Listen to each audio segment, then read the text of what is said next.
Hi friends, ఈరోజు శారీ అనే movie చూసొచ్చా. ఇది ఆర్జీవి ప్రొడక్షన్ నుంచి వచ్చిన మూవీ అన్నమాట. ఆర్జీవి శిష్యుడు తీసిన మూవీ. అతని పేరు, డైరెక్టర్ పేరు గిరికృష్ణ అన్నమాట.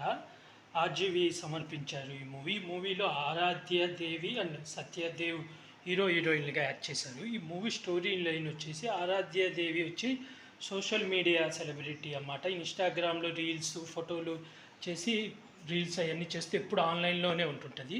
అలాంటి టైంలో ఆన్లైన్లో తనకు కిట్టు పరిచయం అవుతాడు. అతని సత్యదేవ్ అన్నమాట. కిట్టు ఒక ఫోటోగ్రాఫర్, అతను పరిచయం అవుతాడు. అయితే అతను ఫోటోగ్రాఫర్ అని చెప్పి తనతో పరిచయం చేసుకొని తన ఇన్స్టాగ్రామ్లో ఫోటోలు, సాంగ్స్కి రీల్స్ అవన్నీ తీసి అప్లోడ్ చేస్తుంటుంది.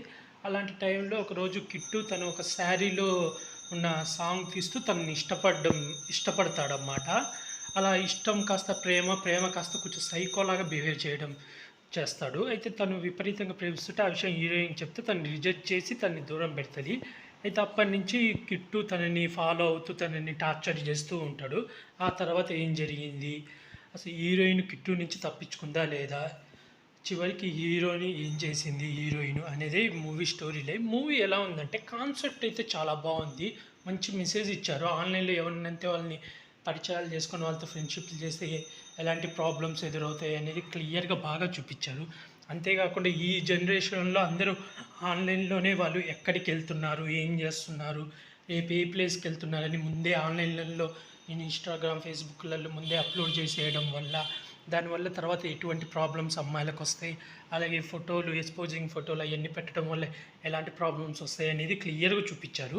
అంతవరకు అయితే బాగుంది, కానీ తీసిన విధానం అస్సలు బాగాలేదు. ఫస్ట్ హాఫ్ అంతా అంటే పాటలు అవన్నీ వస్తుంటాయి, అవి ఎందుకు వస్తాయో అర్థం కాదు. ఆ నరేషన్ కూడా చాలా స్లోగా సాగుతుంది, అది చాలా బోరింగ్ అనిపించింది. యాక్టింగ్ వైజ్గా ఇతను సైకోగా యాడ్ చేసిన సత్యదేవ్ అయితే చాలా బాగా యాడ్ చేశాడు. అలాగే ఆరాధ్య దేవి కూడా తనకిచ్చిన పాత్రలు తను చాలా బాగా చేసింది. మ్యాక్సిమం వీళ్ళిద్దరు క్యారెక్టర్లే ఉంటాయి, లిమిటెడ్ రోల్లో అయితే తీశారు. ఓవరాల్గా అయితే మూవీ యావరేజ్ అనిపించింది నాకు. కాన్సెప్ట్ బాగుంది కానీ తీసిన విధానం బాగాలేదు. కొంచెం బాగా ఇంట్రెస్ట్గా తీసుంటే చాలా బాగుండేది. ఎందుకో లెంత్ తక్కువైనా కూడా సాగదీసినట్టయితే అనిపించింది నాకు. ఓవరాల్గా ఈ మూవీకి నేను రేటింగ్ వచ్చి 5కి 2 ఇస్తున్నాను. మీరు ఎవరైనా ఇంకా చూడకపోతే చూసేయండి. ఇలాంటి మూవీ రివ్యూస్ కానీ, వెబ్ సిరీస్ రివ్యూస్ కానీ కావాలనుకుంటే నా యూట్యూబ్ ఛానల్ని సబ్స్క్రైబ్ చేసుకోండి friends. Like, share, comment, subscribe friends. Bye.